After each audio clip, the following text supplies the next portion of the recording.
ভারতের নদীর নাম ও উৎস। গঙ্গা নদীকে ভারতের আদর্শ নদী বলা হয় কারণ গঙ্গা নদীর গতিপথে তিনটি গতি সুস্পষ্ট, যেমন উচ্চগতি, মধ্যগতি, নিম্নগতি। গঙ্গা নদীর গতিপথ। ভাগীরথী নদী হিমালয়ের মধ্যে ৩৯০০ মিটার উচ্চতায় গোমুখে গঙ্গোত্রী হিমবাহ থেকে উৎপন্ন হয়ে ৩০ কিলোমিটার পথ পশ্চিম দিকে প্রবাহিত হয়েছে। তারপর দক্ষিণমুখী হয়ে একটি উপত্যকা সৃষ্টি করে হিমালয় ভেদ করে মধ্য হিমালয়ের ভেতর দিয়ে আরও ১৪০ কিলোমিটার পথ অতিক্রম করে দেবপ্রয়াগের কাছে ভাগীরথী অলকানন্দার সঙ্গে মিলিত হয়েছে। এই মিলিত প্রবাহ গঙ্গা নাম নিয়ে শিবালিক পর্বত অতিক্রম করে হরিদ্বারের কাছে সমভূমিতে নেমে আসে। সমভূমির ওপর দিয়ে ১২০০ কিলোমিটার পথ অতিক্রম করে। রাজমহলের কাছে এই গঙ্গা নদী দুটি শাখায় বিভক্ত হয়েছে। একটি ভাগীরথী হুগলি নাম নিয়ে পশ্চিমবঙ্গের ভেতর দিয়ে প্রবাহিত হয়ে বঙ্গোপসাগরে পড়েছে, আর একটি দক্ষিণ পূর্বমুখী হয়ে কিছুটা পথ পশ্চিমবঙ্গ বাংলাদেশের সীমানা বরাবর প্রবাহিত হয়ে বাংলাদেশে প্রবেশ করে বঙ্গোপসাগরে পড়েছে। গঙ্গা নদীর সবথেকে বড় উল্লেখযোগ্য উপনদী হচ্ছে যমুনা নদী। হিমালয়ের যমুনেত্রী হিমবাহ থেকে উৎপন্ন হয়ে ৪০০ কিলোমিটার পথ গঙ্গার সমান্তরালে প্রবাহিত হয়েছে।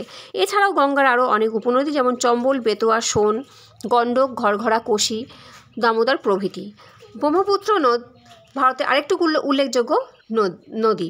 তিব্বতের মালভূমিতে মানস সরোবরে প্রায় ১০০ কিলোমিটার দক্ষিণ পূর্বে চেমায়ংদুং হিমবাহ থেকে ব্রহ্মপুত্র নদের উৎপত্তি হয়েছে বা সৃষ্টি হয়েছে। পূর্বমুখী হয়ে ১২৫০ কিলোমিটার পথ এই নদ তিব্বতের ভেতর দিয়ে প্রবাহিত হয়ে নামচা বারোয়ার গিরিশৃঙ্গের কাছে চুলের কাটার মতো দক্ষিণ দিকে বেঁকে ভারতের অরুণাচল প্রদেশে প্রবেশ করেছে।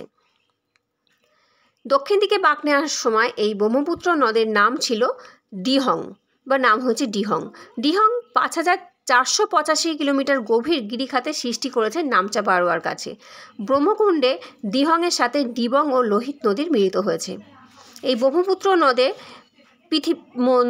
ব্রহ্মপুত্র নদের মধ্যে মাজুলি চর বিশ্বের নদী মধ্যস্থ বৃহত্তম দ্বীপ।